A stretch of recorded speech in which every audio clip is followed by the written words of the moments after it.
현금이 50억이 넘어가 주식할 수 있어? 보험 넣을 수 있어? 금융상품 살 수 있어? 그 외에는 부동산. 그럼 이 상황에서 50억을 몰빵으로 할 수 있는 건 부동산밖에 없어. 요즘 금리가 올라가고 있는데 건물 시장과 어떻게 연관이 될지 저희 작가랑 이야기해 보도록 하겠습니다. 자, 질문. 최근에 강남구에서 이뤄졌던 3개월 동안 건물이 매매됐던 자료를 저희가 위치별, 주소별, 그리고 금액별, 평당가, 건물 연면적당 이런 것들을 다 분석해서 자료를 만들어 놨습니다. 그래서 그 자료가 필요하신 분들, 건물을 사려고 하는 분들은 그 자료 한번 보시면 도움이 되실 거예요. 그 자료가 필요하신 분은요, 연금형 부동산 연구소 카페 공지글에 보시면 제가 그 자료를 올려놨으니까 다운받아 보시면 도움 될 것 같습니다.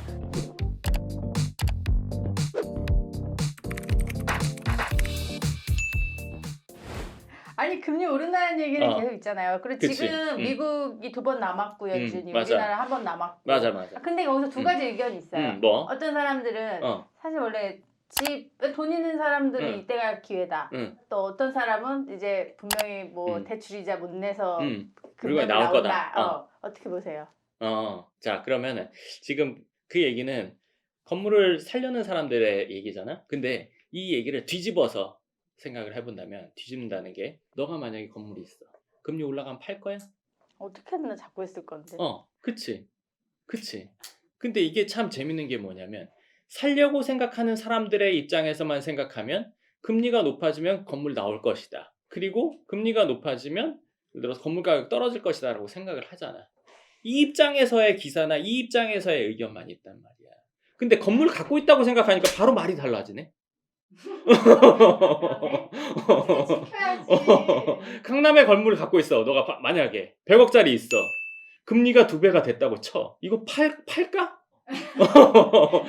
아니란 말이야. 이 사람들은 그렇지가 않아. 이 사람 생각은 금리 높아져? 지금부터 버틸 생각한다고? 집은 팔아도 건물을 안 팔려고 할 거란 말이야. 아니면 추가적인 일을 하거나 본인이 갖고 있는 다른 거를 팔려고 하긴 하겠지만 이거를 처음부터 팔려고 하진 않단 말이야. 적어도. 근데 지금 주택 시장에서는 사실 이제 나올 조짐이 주택시장도 그래. 주택시장의 급매물로 인해서 원래 시세가 20억이었어. 14억에 팔렸대. 6억 떨어졌어. 그치? 한계야. 모든 아파트를 다 그 가격에 내놓은 건 아니란 말이야. 그런 것들이 몇 개씩은 계속 나올 거란 말이야. 그렇다고 해서 모든 게 다 떨어진 건 아니란 말이야. 그게 가격이 어떻게 됐든 저떻게 됐든 팔 필요 없는 사람들이 있어. 대출 안 받은 사람들, 대출 적게 받은 사람들. 그리고 아니면 소득 많은 사람들. 팔 필요 없거나 내지는 팔 생각이 아예 없는 사람들이 있단 말이야. 그러니까 이렇게 얘기하면 너는 부동산 쪽이니까 그렇게 말하겠지. 근데 이건 팩트잖아. 그럼 혹시 상담 문의하는 사람 없어요? 어떻게 지금 팔아야 되나요? 이렇게 하나. 난 거의 요즘에는 건물 하다 보니까 건물주들이 솔직히 말해줄까? 건물주들이 지금 팔아야 될까 말아야 될까 물어볼 것 같아. 강남에 A급 갖고 있으면 팔아야 될까 말아야 될까 나한테 물어봐? 물어볼 필요가 없어. 그 자기가 하기 전에는, 내가 건물을 갖기 전에는 그런 게 궁금할 수 있다고 생각하지만 갖게 되면 그런 게 궁금 안 하다니까? 자기가 알아. 건물 사기 전에는 강남이랑 성수랑 홍대랑 인천에 어디랑 어디 그 중에 뭐 살까요? 나한테 물어볼 수 있단 말이야. 반대로 물어볼게. 강남에 건물 하나, 성수에 하나, 홍대에 하나, 인천에 하나 있어. 이 중에 하나만 갖고 있어야 돼. 어디 거 갖고 있을 거야? 뻔한 거잖아. 강남 거 갖고 있겠지. 부동산으로 치면 강남이 제일 비싸잖아. 누구나 다 제일 좋은 건 알지만 가격이 비싸서 못 사는 것 뿐이지 싫어서 안 사는 건 아니야. 본인이 갖고 있으면은 고민이 없어. 근데 갖기 전에는 그래도 어디가 나을까 저기가 나을까 다 가졌다고 생각해봐. 그런 생각 안 해. 당연히 강남이 이렇게 된단 말이야. 건물을 갖고 있는 사람들이 본인 강남 건물을 팔까? 이거는 그거보다 더 나은 강남 건물이 있을 때는 본인이 팔고 넘어갈 수 있어. 근데 그게 아니라 강남 거 팔아서 예를 들어서 경기도 건물 산다? 이런 걸 나한테 물어볼 사람은 없지. 지금 이제 그럼 나오는 그런 뉴스들은 강남은 좀 예외라고 볼 수 있을까요? 지방 쪽은 나올 수도 있잖아요. 집 아니면 건물. 건물도 급매물이 나올 거다. 건물은 지방은 그럴 가능성이 많이 커. 근데 생각해봐. 건물은 기본적으로 임대가 돼야 의미가 있는 거란 말이야. 가치 상승도 임대가 안 되면 없지. 근데 이제 지방은 인구가 주는데도 많고 상권의 변화도 있고 이러다 보면은 곤란한 상황이 오는 경우들이 종종 있을 수 있단 말이야. 근데 오래 버티면 또 원상 회복할 수도 있는데 어찌됐건 지방은 강남보다는 불안한 건 맞지.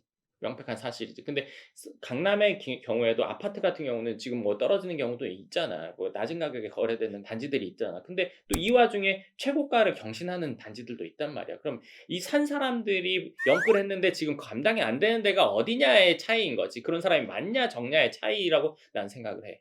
그러니까 예를 들어서 대출이 안 돼. 뭐 60억이야. 이 영끌의 단계는 아니거든. 그렇잖아.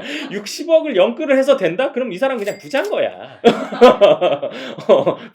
부자라서 산 거야. 근데 막 한 10매덕 됐어. 영끌을 가능할 수 있는 단계란 말이야. 이런 것들은 샀다가 터질 수가 있어. 근데 이거는 이 사람이 사업이 망하지 않는 이상 이거는 어렵기 힘들단 말이야. 이런 단지들은 신고가 그냥 찍는 거야.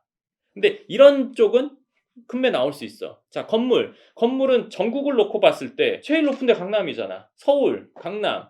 여기서는 건물 가격이 금매로 나온다? 아까 말한 것처럼 집 갖고 있고 건물 갖고 있으면 이런 건물 얼마겠냐 이거야.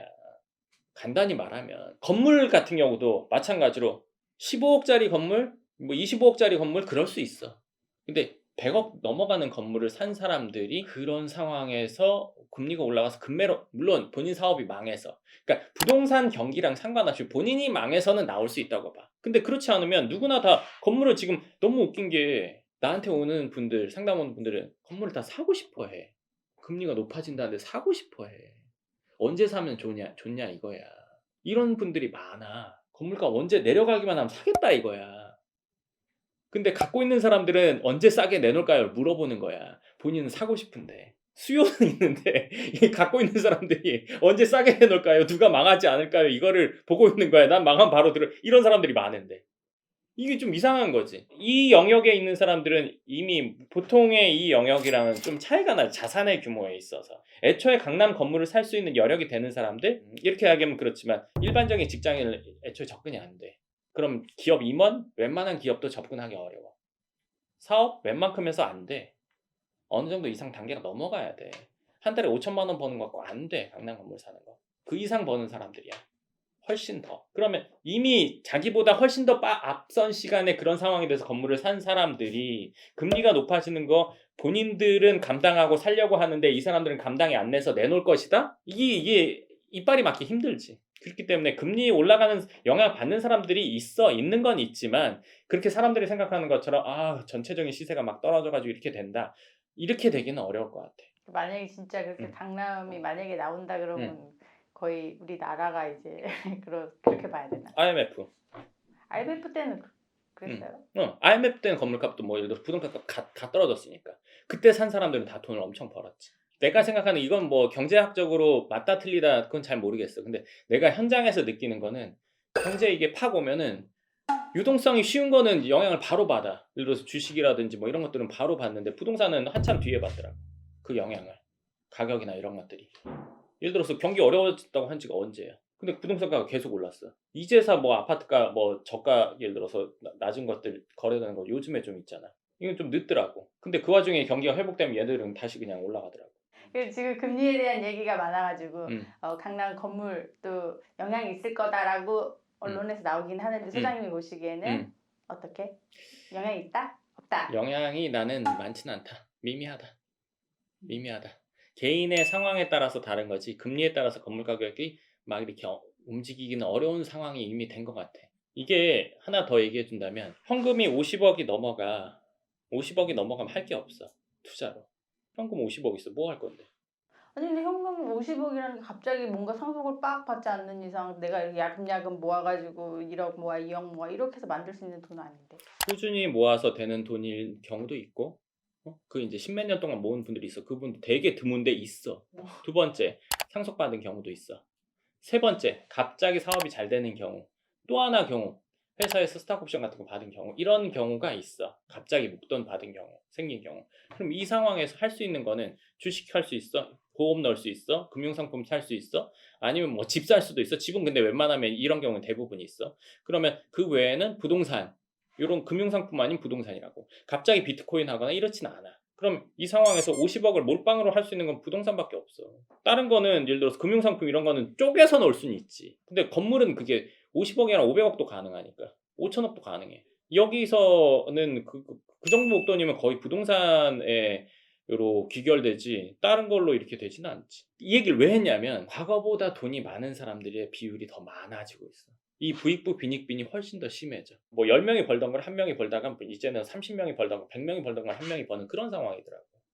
업계 1등 하면 그냥 그 시장에서의 점유율이 확 높아지더라고. 현금이 많은 사람들이 이전보다 훨씬 더 많이 생겼고, 이런 사람들은 쉽게 말해서 재테크의 개념이 있긴 하지만 이 돈이 적어도 줄어들지 않는 거. 물가가 올라가면 현금이라는 가치가 줄어들잖아요. 적어도 그렇지 않은 걸 하고 싶어 하더라고. 돈이 불어나지 않더라도 적어도 에셋 파킹이라는 얘기를 쓰던데 그런 걸 하고 싶어 해.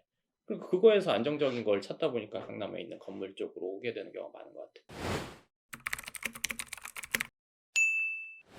네, 좋습니다. 오늘 금리가 오르면 강남 건물 어떤 영향을 받을지에 대해서 얘기해봤는데, 뭐 제가 부동산에 있다 보니까 저는 뭐 물론 부동산 많이 좋다 이게 아니라 제가 말씀해드리는 건 현장에서 느끼는 거고 실제로 보는 거고 거래되는 걸 보면서 얘기하니까요. 그 부분 한번 참고해서 이해해 주시면 좋을 것 같습니다. 네, 그럼 오늘 영상 여기까지 하겠습니다. 감사합니다.